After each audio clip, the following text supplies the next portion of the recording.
go back to the very beginning for a moment, to that first phone call from Priscilla in Kemderim, because I don't think I did justice earlier to how ordinary that Thursday afternoon felt, right up until the second it wasn't. I was at my desk at work, mid-afternoon, in the middle of reviewing a vendor contract that had nothing to do with anything that mattered, when my phone buzzed with a number I didn't recognize, a local area code, and I almost let it go to voicemail, the way I usually do with unknown numbers. Something made me pick up. Some small, unremarkable impulse I've thought about more than I probably should since. Priscilla introduced herself warmly, professionally, the voice of someone used to making calls like this dozens of times a year, and she explained that she and her husband had just closed on a property that morning, that the listing agent had passed along my number as a courtesy contact in case there were sentimental items still inside the home that the family might want back. A policy, she explained, that her agent's brokerage sometimes used when a sale involved an inherited property and the closing had moved unusually fast. I asked her, carefully, which property she meant, already feeling something tighten in my chest before I could name why. When she read the address back to me, I recognized every syllable of it before she finished the street name. I asked her, as calmly as I could manage, when the closing had actually happened. She told me that morning, just a few hours earlier, and that the sale price had been $612,000, a number she mentioned almost incidentally, the way people mention numbers that are simply facts to them and not yet devastating. I thanked her, though I don't fully remember the rest of that call, and I sat at my desk for what colleagues later told me was nearly 20 minutes without moving, staring at the vendor contract I'd been reviewing, unable to process a single word of it. I want to be honest about something here, because I think it matters to the shape of this whole story. My very first instinct, before suspicion, before anger, was to assume I had simply been left out of a conversation by accident, that Desmond had meant to call me before the closing, and it had slipped through the cracks of grief and logistics, the way so many things had over the previous months. It took me almost a full day to let myself consider the much darker possibility that this hadn't been an accident of timing at all. I called Desmond that evening, and I want to describe exactly what he said, because I've replayed it so many times since that I can recite it almost word for word. He told me the closing had happened faster than expected, because the buyers were paying cash and wanted to move quickly, that he'd been meaning to call me the second the paperwork settled, that there had been some updates to the ownership situation he needed to walk me through, but that everything was totally fine, nothing to worry about. I asked him directly whether my name was still on the deed. There was a pause on the line. Not long, maybe 2 seconds, but long enough that I noticed it even through the fog of that entire disorienting day. He said, "It's a little complicated, but yeah, basically. Don't worry about it. I'll explain everything when I see you." I did not sleep that night. I called O'Dulles' office first thing the next morning, before I had any documents at all, working only off the strange shape of that 2-second pause on the phone. I want to also describe, briefly, the actual moment I signed the retainer agreement in O'Dulles' office, because I think it marks something important about how this whole process felt from the inside. She slid the paperwork across her desk, and before I signed it, she looked at me directly and said something I've held on to since. "I want you to understand something before you sign this. Once we start pulling records formally, there's no quiet way to put this back in the box. If what you're describing turns out to be what it sounds like, this is going to become the hardest, longest thing you've dealt with since your father's funeral, possibly including your father's funeral. I need you to be sure you want to know the full truth, whatever it turns out to be, before we start looking." I told her I already knew I needed to know. She nodded, slid me a pen, and said, "Then let's find out exactly what happened." That conversation has stayed with me more than almost any other single moment in this entire 2 years, because it was the last moment before everything became official, before subpoenas and depositions and forensic reports, the last moment where the whole thing still existed only as a 2-second pause on a phone call and a closing price mentioned almost casually by a stranger who had no idea what she was setting in motion simply by making a courtesy call her brokerage required of her. I also want to say something about the house itself, about what it actually looked like the last time I saw it, 3 days after Priscilla's call, before I fully understood what had happened, when I still half believed there might be some innocent explanation waiting for me. I drove past it slowly, the way you drive past a place you're not sure you're still allowed to feel anything about, and there was already a different set of porch furniture on the crooked step, cushions in a shade of blue our father never would have chosen, a small potted plant on the railing where his old thermometer used to hang. It wasn't the house's fault, obviously, that it looked different already, that new owners had already begun the ordinary work of making a place theirs. But something about seeing that unfamiliar blue cushion sitting exactly where I used to sit waiting for the school bus made the whole thing suddenly physically real in a way the phone call alone hadn't quite managed to. I didn't get out of the car that day. I sat there for a while, engine running, and then I drove home and called Odalise's office to schedule the first meeting that would, over the following 2 years, uncover everything else this story has already told you. I found out the house I grew up in had been sold for $612,000 on a Thursday afternoon in October from a stranger named Priscilla Nemderum, who called my cell phone because, in her words, the listing agent gave me your number as a courtesy contact in case there were any sentimental items still inside. I didn't understand what she meant at first. I asked her, very calmly, what house she was talking about. She read the address back to me, slowly, like she could tell from my silence that something was wrong. It was my father's house, the one with the crooked porch step my brother Desmond and I used to skip over on our way to school. The one my father had told me, more than once, in the last conversation we ever had about his will, that he wanted split 50-50 between the two of us, no matter what your brother tells you later. I want to start there, with that sentence, because it's going to matter more than almost anything else in this story. I am the younger one. Desmond is 4 years older, and for most of my life, that 4 years felt like it explained everything about how our family worked. He got the bigger bedroom. He got to drive first. He got to be the one our father called when something needed fixing, and I got to be the one our mother called when someone needed to be talked down. It wasn't unfair, exactly. Not in any way I could have named at the time. It was just how the house was arranged, the way houses arrange people without anyone deciding to. Our father, Everett, bought that house in 1987 for $34,000, back when the neighborhood was still mostly empty lots and a gravel road that flooded every spring. He worked as a machinist for 31 years at a plant that made industrial fan blades, and I remember as a kid the specific smell of him coming home, metal shavings and cutting oil, a smell I still can't encounter without my chest tightening a little. By the time he retired, the plant had closed and reopened twice under different ownership, and the neighborhood around that little house had become improbably one of the more desirable pockets in the city, walkable to a new light rail line nobody could have predicted in 1987. The house he paid $34,000 for was, by the time he died, worth conservatively $610,000, and worth exactly $612,000 the day Priscilla Nemderum closed on it, a number I will never be able to unknow. Our father was diagnosed with congestive heart failure 14 months before he died, a diagnosis that came with the particular cruelty of not being a death sentence exactly, just a slow, uncertain narrowing.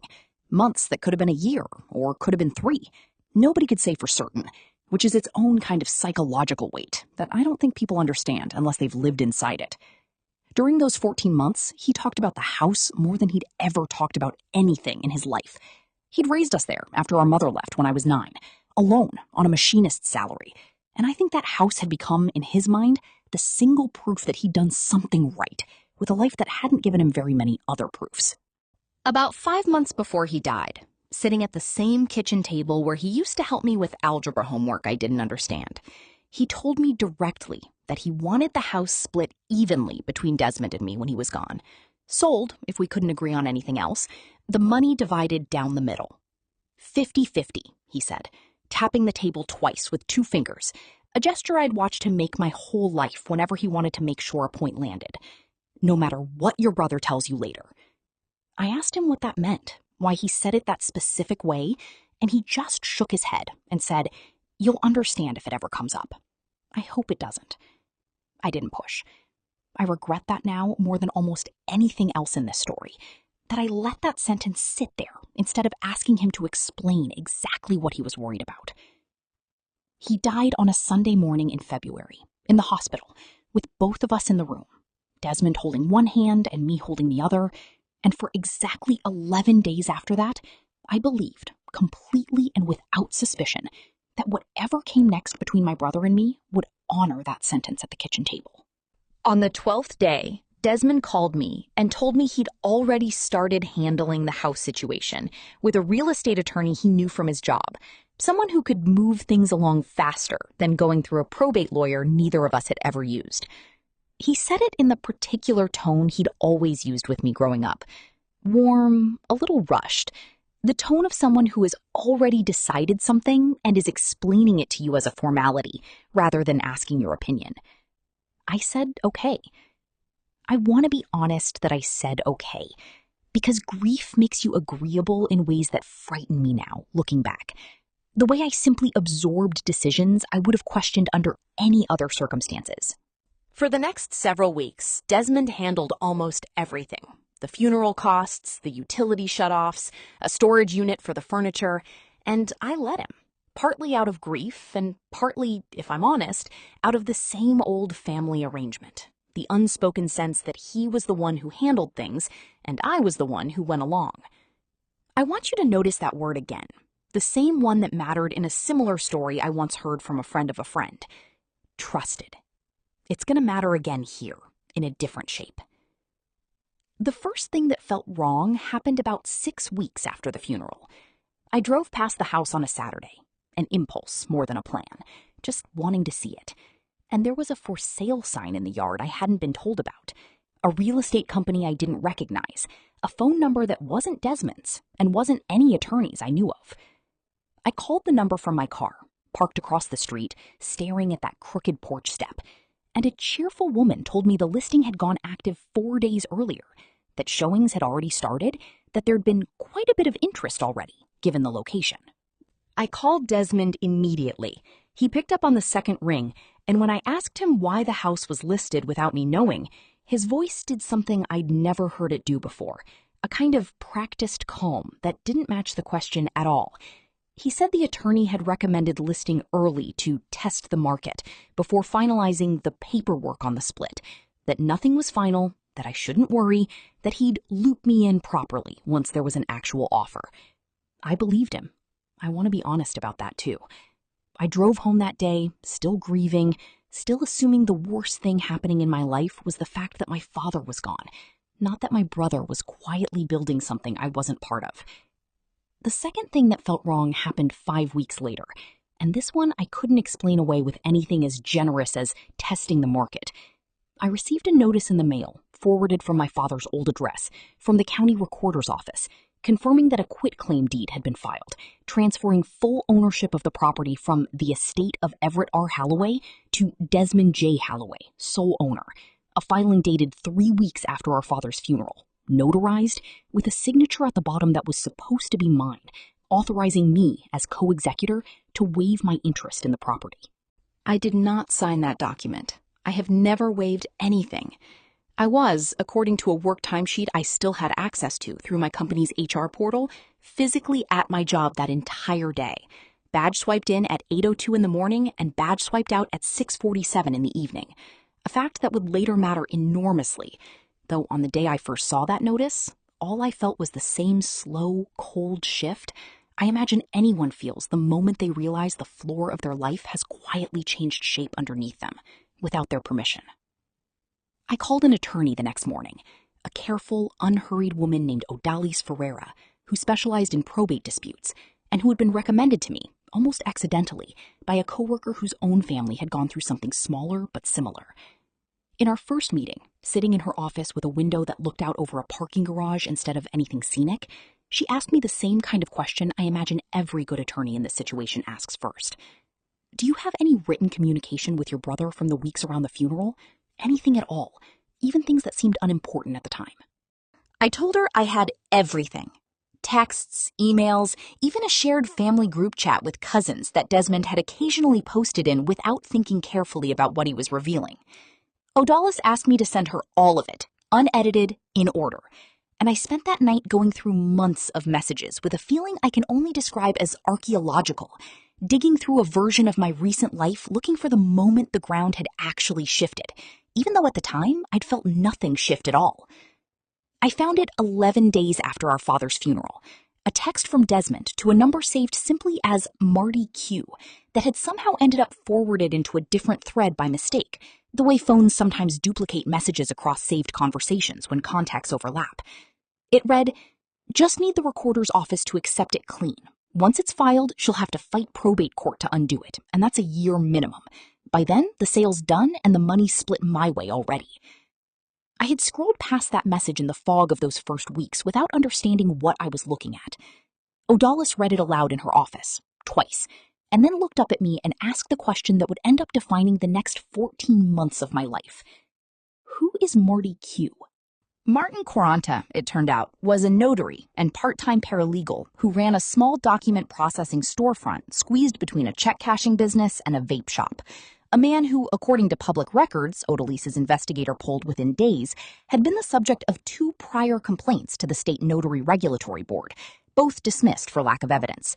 This would be the 3rd complaint, and this time there would be evidence.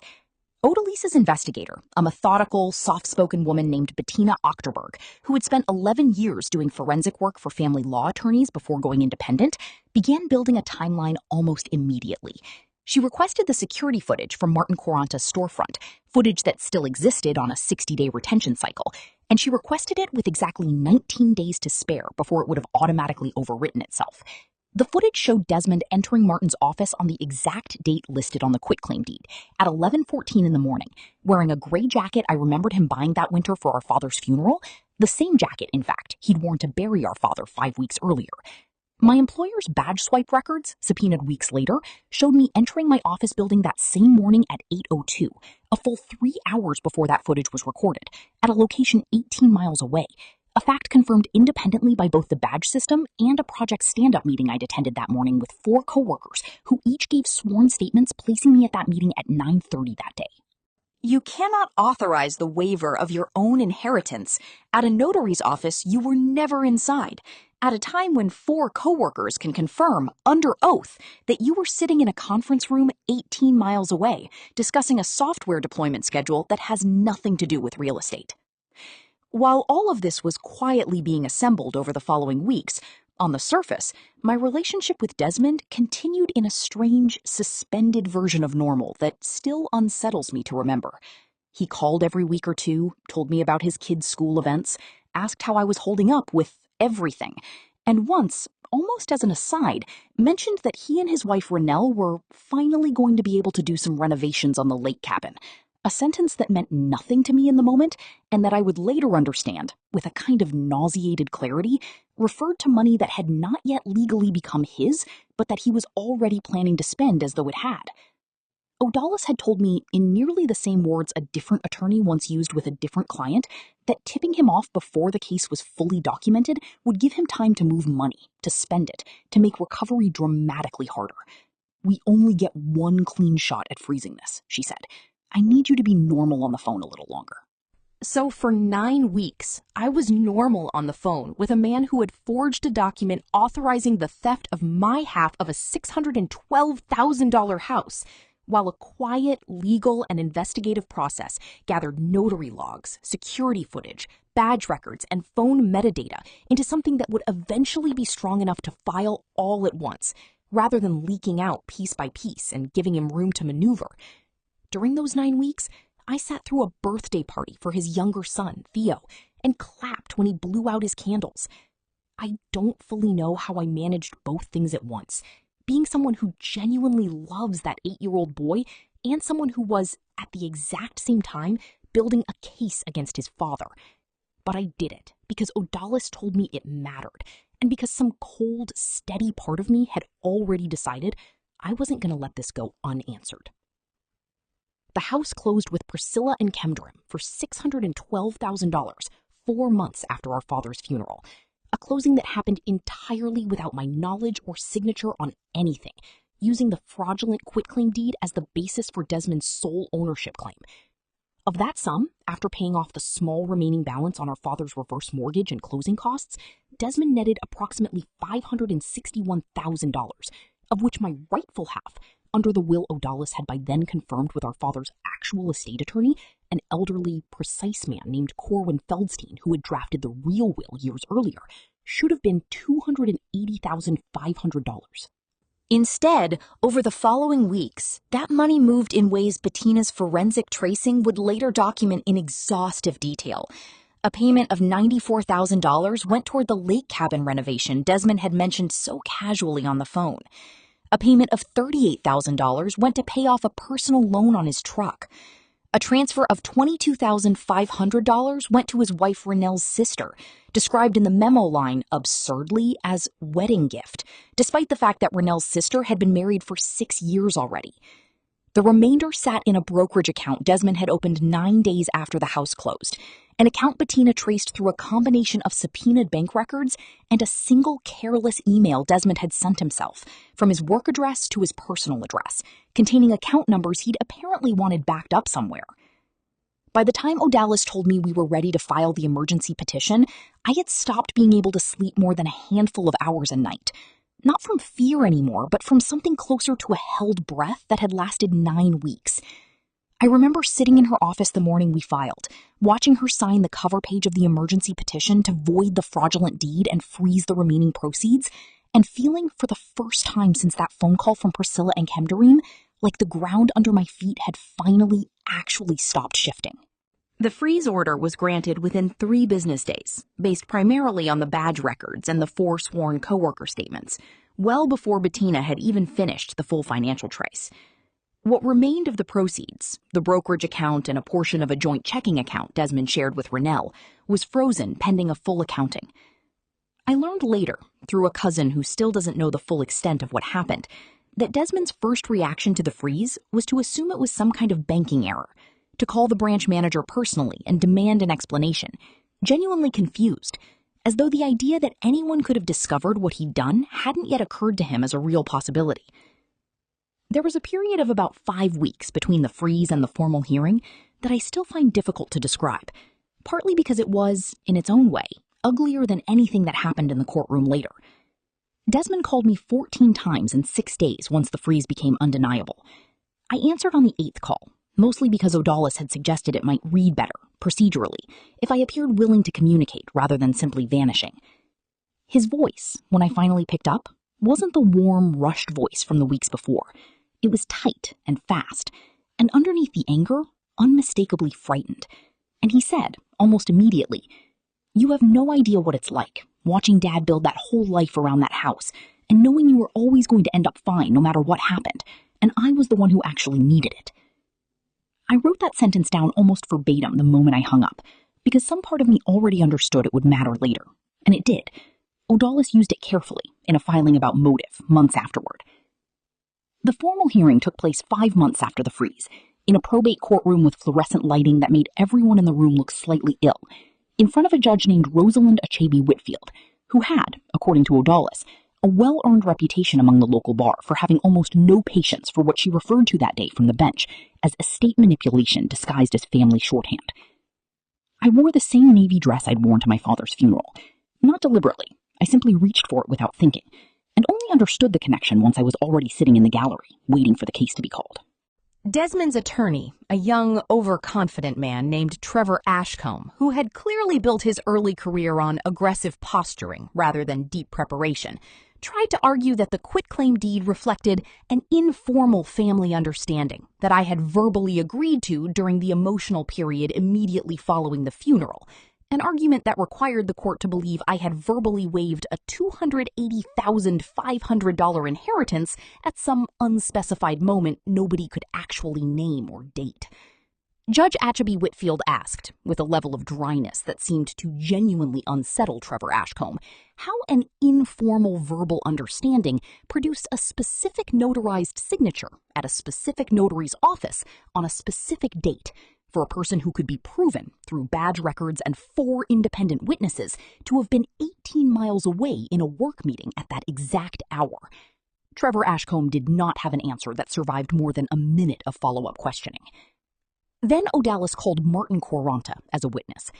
Facing the near-certain loss of his notary commission and the possibility of criminal fraud charges of his own, Martin folded with a speed that surprised even Odalis, according to what she told me afterward in the hallway. He testified, under oath, voice shaking, that Desmond had paid him $2,200 in cash to notarize a signature Desmond told him was mine, using an old handwriting sample from a birthday card I had once written our father, a card Desmond had apparently kept for exactly this purpose. He testified he had never met me, never verified my identity, never followed any of the legally required verification steps. He testified that Desmond had told him it was basically a technicality, because she wasn't going to fight it anyway. She never fights anything. I remember hearing that sentence, my own brother's private assumption that I was someone who simply wouldn't push back, and feeling something in my chest go very quiet and very still. Not sadness exactly. Something closer to a door closing somewhere I hadn't known was still open. The forensic financial report Bettina and Odalis' team submitted ran to 71 pages, tracing dollar by dollar where the $561,000 in proceeds had gone. The lake cabin renovation, the truck loan payoff, the wedding gift to Rennell's sister, and the remaining balance sitting in the brokerage account Desmond had tried, unsuccessfully, to keep hidden through an email he'd forgotten he'd sent himself. Judge Achebe Whitfield did not deliberate long. She voided the fraudulent quitclaim deed in its entirety, retroactively restoring the property, and by extension its sale proceeds, to the actual terms of our father's will, the 50-50 split he had described to me at that kitchen table 5 months before he died. She ordered full restitution of my $280,500 share, plus interest calculated from the date of the fraudulent transfer, plus my legal fees, which by that point totaled $96,000. She referred the matter to the district attorney's office for criminal review, both for Desmond and for Martin Quaranta. And in a moment I don't think I will ever fully stop replaying, she looked directly at my brother across the courtroom and said, "This court finds it particularly troubling that a document meant to protect a family's shared inheritance was instead weaponized against a sibling who trusted the informal arrangements of that same family to be honored in good faith. That trust is not a loophole. It is not a technicality to be exploited because one party assumed the other would not push back." Desmond did not look at me once during the entire hearing. I kept waiting for it, the way I imagine anyone in my position would. Some flicker of the brother who used to walk me to school past that crooked porch step. Some crack in the version of him that had sat across from a strip mall notary and paid cash to forge my signature. It never came. He stared at the defense table the whole time, and when the ruling was read, he stood, gathered his things without a word, and walked out with Trevor Ashcombe half a step behind him, already on his phone before they'd cleared the courtroom doors. The criminal case took another 8 months to resolve. Martin Quaranta lost his notary commission permanently and pled guilty to a reduced fraud charge in exchange for his testimony, receiving 2 years probation and a fine. Desmond was charged with forgery and theft by deception related to the fraudulent transfer. Facing the combined weight of the badge records, the 4 co-worker statements, the notary's testimony, and Bettina's financial trail, his attorney negotiated a plea deal. He pled guilty to forgery, avoided the more serious theft charge, and was sentenced to 3 years, with all but 8 months suspended, 2 years of probation, and a restitution order covering the full amount already ordered by the probate court, effectively locking in what Judge Achebe Whitfield had already required.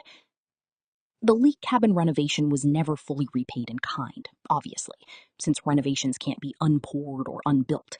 But the restitution order required Desmond and Rennell to refinance the cabin itself and extract the equivalent value to satisfy part of what was owed, a process that took 11 additional months, and that I understand from a cousin who still speaks to both of us, put considerable strain on their marriage.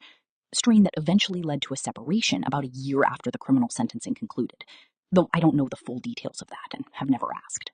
I should go back further than the diagnosis itself, because I don't think you can understand the weight of what Desmond did unless you understand what our father's illness actually looked like from the inside, week by week, a way that has nothing to do with houses or money at all. Congestive heart failure doesn't announce itself the way people sometimes imagine illness does, all at once, dramatic, a single before and after. It arrives instead as a slow renegotiation of what a body can do, week by week. A person who used to walk 2 miles every morning suddenly needing to rest after 1 block, then half a block, then finding the stairs in his own house, the same stairs he'd climbed every day for 37 years, becoming a genuine daily obstacle he had to plan around. Desmond and I split caregiving duties the way siblings sometimes do, without ever formally discussing it, a rhythm that emerged out of necessity rather than agreement. I took Tuesdays, Thursdays, and every other weekend. Desmond took Mondays, Wednesdays, and Fridays, because his job had more flexibility during weekday afternoons than mine did. I want to be honest that this division felt fair to me at the time, and mostly still does looking back. Whatever Desmond became by the end of this story, he did not abandon our father physically during those 14 months. He drove him to cardiology appointments, he sat through 2 hospitalizations, he learned more thoroughly than I ever did how to manage the specific combination of diuretics and potassium supplements that kept our father's fluid levels stable enough to stay out of the hospital between crises. I should go back further than the diagnosis itself, because I don't think you can understand the weight of what Desmond did unless you understand what our father's illness actually looked like from the inside, week by week, a way that has nothing to do with houses or money at all. Congestive heart failure doesn't announce itself the way people sometimes imagine illness does, all at once, dramatic, a single before and after. It arrives instead as a slow renegotiation of what a body can do, week by week. A person who used to walk 2 miles every morning suddenly needing to rest after 1 block, then half a block, then finding the stairs in his own house, the same stairs he'd climbed every day for 37 years, becoming a genuine daily obstacle he had to plan around. Desmond and I split caregiving duties the way siblings sometimes do, without ever formally discussing it, a rhythm that emerged out of necessity rather than agreement. I took Tuesdays, Thursdays, and every other weekend. Desmond took Mondays, Wednesdays, and Fridays, because his job had more flexibility during weekday afternoons than mine did. I want to be honest that this division felt fair to me at the time, and mostly still does looking back. Whatever Desmond became by the end of this story, he did not abandon our father physically during those 14 months. He drove him to cardiology appointments, he sat through 2 hospitalizations, he learned more thoroughly than I ever did how to manage the specific combination of diuretics and potassium supplements that kept our father's fluid levels stable enough to stay out of the hospital between crises. What he was also doing, apparently, in some of those same hours, according to what the text message thread and Bettina's later financial tracing would eventually reveal, was quietly cultivating a relationship with Martin Quaranta, a man he'd apparently first met through a coworker nearly a year before our father died, long before there was any funeral to plan or any document to forge, a detail that would matter enormously later, because it meant the plan, whatever shape it took in Desmond's mind, had been forming for longer than grief alone could explain. The last 6 weeks were the hardest, the weeks when hospice equipment replaced the recliner our father had used for 30 years to watch the evening news, the weeks when both of us were at the house almost constantly, trading shifts so neither of us collapsed from exhaustion. I remember one particular night near the very end, sitting on opposite sides of our father's hospital bed while he drifted in and out of a medicated half-sleep, and Desmond reaching across the blanket to take my hand, not our father's, mine, and saying quietly, in a voice I hadn't heard from him since we were kids, "I don't actually know how to do any of this without you helping me."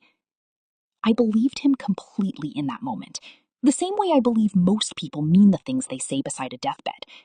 I still don't fully understand how that moment and the text message about Marty Q, sent, according to the timestamp, only 6 weeks later, can belong to the same person. But the record says they do. And 2 years of this process taught me that records, however uncomfortable, tend to tell the truth more reliably than memory does. Our father died on a Sunday morning in February, 4 days before what would have been my parents' 41st wedding anniversary, though our mother had been gone from all of our lives for over 2 decades by then. A detail that meant nothing practically, but that I noticed anyway, the way grief makes you notice small, meaningless alignments and assign them weight they probably don't deserve. I want to describe the deposition now, Desmond's own deposition, 5 months before the actual hearing, because O'Dolly's allowed me to observe it from an adjoining room, with a video feed. Not quite the dramatic one-way glass of television, but close enough in spirit that I understood what I was watching. For the first half hour, Desmond was composed, giving short, careful answers his attorney had clearly rehearsed him on. Then O'Dolly's produced the text message, the one about Marty Q and the recorder's office and probate court taking a year minimum, and asked him to explain it. And I watched, through that video feed, something shift across his face that I don't think I had ever seen in 30-some years of knowing him. Not guilt exactly. Something closer to the expression of a person watching a wall they'd built very deliberately begin to crack in a spot they hadn't accounted for. His answer, when it finally came, was that the message was just venting frustration about how slow probate could be, that he'd been stressed and not thinking clearly, and that it didn't reflect an actual plan. O'Dalys let that answer sit in the silence of the room for what felt like a very long time before asking her next question, and I understood, watching from the other room, that the silence itself was doing more work in that moment than any follow-up question could have. Our father died on a Sunday morning in February, 4 days before what would have been my parents' 41st wedding anniversary, though our mother had been gone from all of our lives for over 2 decades by then, a detail that meant nothing practically, but that I noticed anyway, the way grief makes you notice small, meaningless alignments and assign them weight they probably don't deserve. I want to describe the deposition now, Desmond's own deposition, 5 months before the actual hearing, because O'Dalys allowed me to observe it from an adjoining room, with a video feed. Not quite the dramatic one-way glass of television, but close enough in spirit that I understood what I was watching. For the first half hour, Desmond was composed, giving short, careful answers his attorney had clearly rehearsed him on.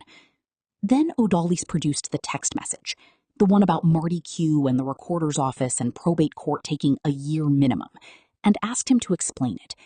And I watched, through that video feed, something shift across his face that I don't think I had ever seen in 30-some years of knowing him. Not guilt exactly. Something closer to the expression of a person watching a wall they'd built very deliberately begin to crack in a spot they hadn't accounted for. His answer, when it finally came, was that the message was just venting frustration about how slow probate could be, that he'd been stressed and not thinking clearly, and that it didn't reflect an actual plan. O'Dalys let that answer sit in the silence of the room for what felt like a very long time before asking her next question, and I understood, watching from the other room, that the silence itself was doing more work in that moment than any follow-up question could have.